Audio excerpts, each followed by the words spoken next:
आप सभी प्यारे बच्चों का स्वागत है प्रीपोजिशन के पार्ट नंबर 13 में। और मैं विकास शर्मा आप सभी बच्चों का करता हूं हार्दिक अभिनंदन। ठीक है, और सभी बच्चों को प्यार भरी नमस्ते। आज कौन सा सेशन है हमारा प्रीपोजिशन का? आज है सेशन नंबर 13। ऑलरेडी कितने सेशन हो चुके हैं इसके? ऑलरेडी बेटा आपके 12 सेशंस हो चुके हैं। ठीक है, आज भी बहुत अच्छे क्वेश्चन को डिस्कस करने वाले हैं, तो एंड तक जरूर देखिएगा सेशन। और सेशन अच्छा लगे तो प्लीज़ आप लाइक कर देना, दूसरों के साथ शेयर कर लेना, और कोई सुझाव हो तो कमेंट बॉक्स में डाल देना। तो बिना ज़्यादा समय लिए आज का सेशन कर देता हूं मैं स्टार्ट। ठीक है, तो देखो भाई, पहला क्वेश्चन क्या लिखा हुआ है आपका प्रीपोजिशन का पार्ट नंबर 13 में पहला क्वेश्चन लिखा है, before we reach there the minister had conferred an award dash the musician. तो अब इसमें क्या है, हमें इस गैप को फिल करना है, और हमारे पास ऑप्शंस क्या है? To, on, with, from. तो ये बड़ा डिफिकल्ट क्वेश्चन है भाई। अब डिफिकल्ट क्यों है? क्योंकि यहां पर बच्चों को बहुत ज्यादा कंफ्यूजन होता है, लेकिन उसी कंफ्यूजन को दूर करने के लिए ये सेशन रखा हुआ है, ताकि जब आप एग्जाम देने जाएं तो ये सारी चीजें वहां पर आपको फेस ना करनी पड़े। तो यहां पर कौन सी प्रीपोजिशन आएगी? यहां पर प्रीपोजिशन आएगी ऑन।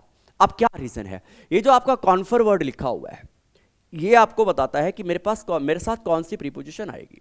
देखो भाई, अब कॉन्फर के साथ दो सिचुएशन तो आप समझ लें। कॉन्फर विद भी होता है, कॉन्फर विद समबडी, और कॉन्फर विद समबडी का मतलब होता है विचार विमर्श करना। ठीक है, जब हम विद लगाते हैं तब इसका मतलब क्या होता है? विचार विमर्श, किसी व्यक्ति के साथ विचार विमर्श करना, तब तो हम विद लगाते हैं। लेकिन कॉन्फर को एक और सेंस में यूज किया जाता है, जब कॉन्फर के साथ ऑन लगता है तब इसका मतलब क्या होता है? तब इसका मतलब होता है किसी व्यक्ति को कोई चीज या उपाधि से नवाजना, देना। समझ रहे हो ना बेटा? कोई इनाम, कोई उपाधि, कोई पुरस्कार किसी व्यक्ति को देना, नवाजना या प्रदान करना, कॉन्फर का मतलब। तो यहां पर अब कौन सी सेंस लगती है? कॉन्फर के बाद जब हम ऑन लगाते हैं तो जो भी चीज किसी व्यक्ति को दी जा रही है, जिसको उसको पुरस्कृत किया जा रहा है, वो यहां पर लिखी होगी, जिससे आपको पता चल जाएगा ऑन आएगा। जैसे अवार्ड हो सकता है, मेडल हो सकता है, कोई धनराशि हो सकती है, कोई दूसरा पुरस्कार के रूप में कोई नाउन हो सकता है, कोई मतलब कोई वस्तु हो सकती है, कोई चीज हो सकती है। अब इस क्वेश्चन को करते discuss. Before we reach there the minister had conferred dash an award. अब यहां तो बात क्लियर हो गई कि मिनिस्टर यहां से कोई चीज डिस्कस नहीं कर रहा है किसी के साथ। डिस्कस कर रहा होता तो कॉन्फर के बाद ये अवार्ड नहीं लिखा होता। पॉइंट नंबर 1, सीधा जिस व्यक्ति के साथ डिस्कशन किया जा रहा है उसी व्यक्ति के बारे में वहां पर चर्चा की गई होती। जैसे I confer with my brother, I confer with my father, my father has conferred with my mother. तो विद का आने का तरीका तो बहुत सरल है। कॉन्फर विद का मतलब है किसी से कोई सलाह मशवरा, विचार और विमर्श करना, लेकिन ये सेंस तो है नहीं, क्योंकि कॉन्फर के बाद सीधा अवार्ड आ गया, और अवार्ड से हमें पता चल रहा है ये अवार्ड किसी व्यक्ति को दिया जा रहा है। और जब कॉन्फर को इस सेंस में यूज किया जाता है तो हमारी प्रीपोजिशन कौन सी आती है? ऑन आती है। इसीलिए मैंने आपको बोला कि इस क्वेश्चन में आपकी कौन सी प्रीपोजिशन बनेगी? आपकी प्रीपोजिशन बनेगी ऑन। मिनिस्टर ने कॉन्फर यानी कि प्रदान किया है, दिया है क्या? एक अवार्ड एक म्यूजिशियन को, इसलिए हमारी प्रीपोजिशन ये वाली बनती है। विचार विमर्श की बात होती है तो हम प्रीपोजिशन कौन सी यूज करते? विद। होप ये क्लियर हो गया होगा, बहुत डिफिकल्ट है। नेक्स्ट क्वेश्चन देखते हैं। Has the police inquired the case. अब एक और क्वेश्चन है, बड़ा अच्छा क्वेश्चन है, हालांकि आप शायद इसका आंसर जानते होंगे, है ना? तो लेकिन फिर भी डिस्कस कर लेते हैं। अब ये जो इंक्वायर है, इसके साथ हम किस प्रकार की वर्ब यूज करते हैं? इंक्वायर के साथ हम 3 प्रकार की प्रीपोजिशन यूज कर सकते हैं।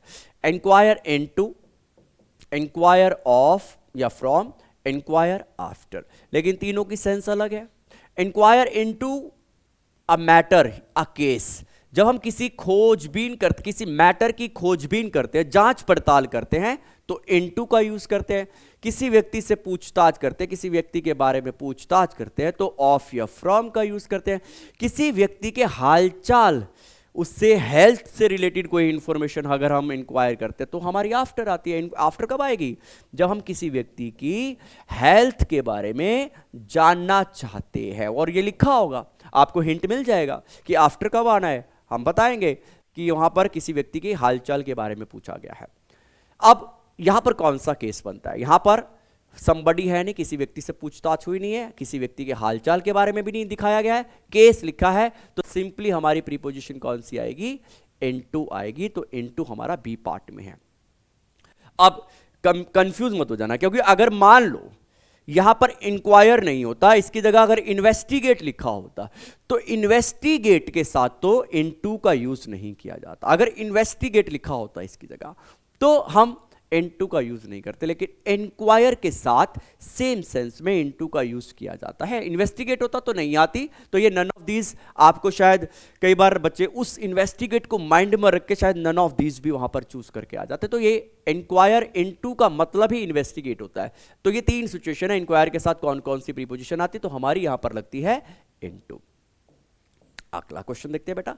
नेक्स्ट क्वेश्चन है question number 3, you should not hinder me dash doing my task.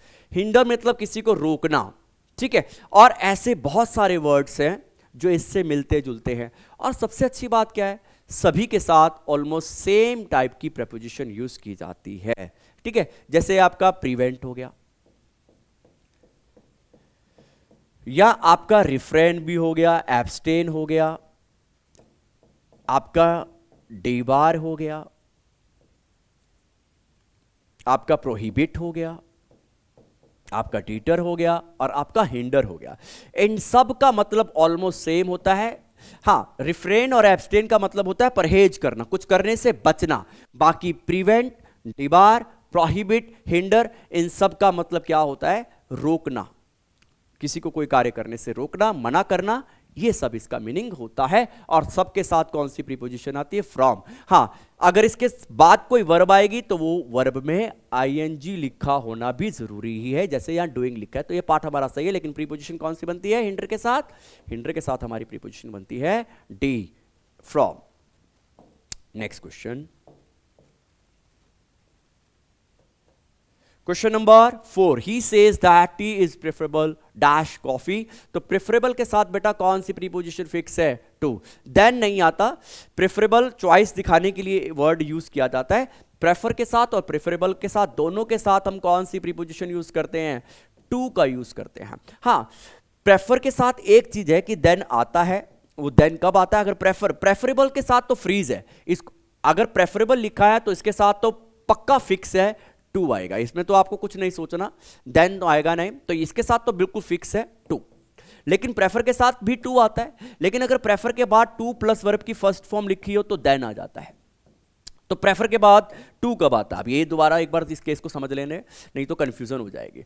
क्या है, प्रेफर के साथ क्या बनेगा, प्रेफर के साथ अगर प्रेफर के बाद कोई नाउन लिखा है, कोई आईएनजी वाली वर्ब की है, और हम प्रेफर कर रहे हैं कोई चीज करना, तो फिर हम क्या करते हैं, टू का यूज करते हैं उस प्रेफरेंस को दिखाने के लिए। और प्रेफर के बाद अगर टू प्लस वर्ब की फर्स्ट फॉर्म लिखी है तो हमारा देन आएगा। यानी कि अगर मैं ऐसे लिखूं, आई प्रेफर टी, तो फिर यहां पर टू आ जाएगा, ठीक है, क्योंकि टी एक नाउन है। लेकिन अगर मैं ऐसे लिख दूं सेंटेंस को, I prefer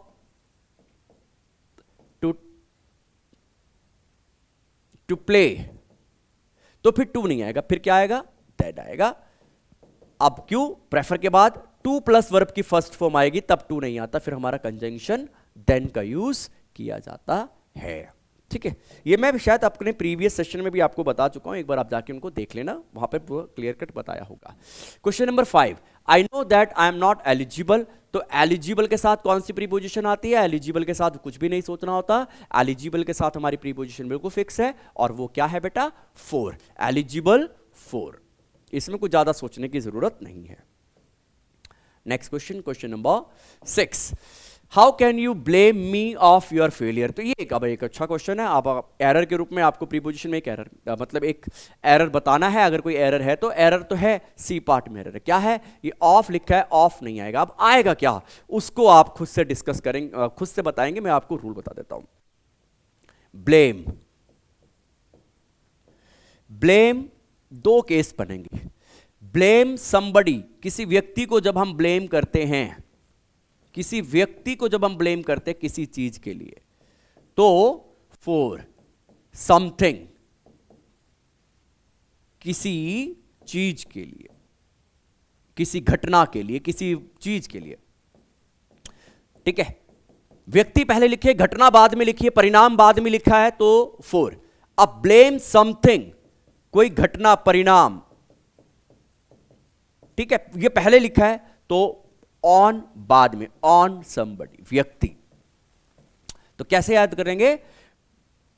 blame somebody for something, blame something on somebody.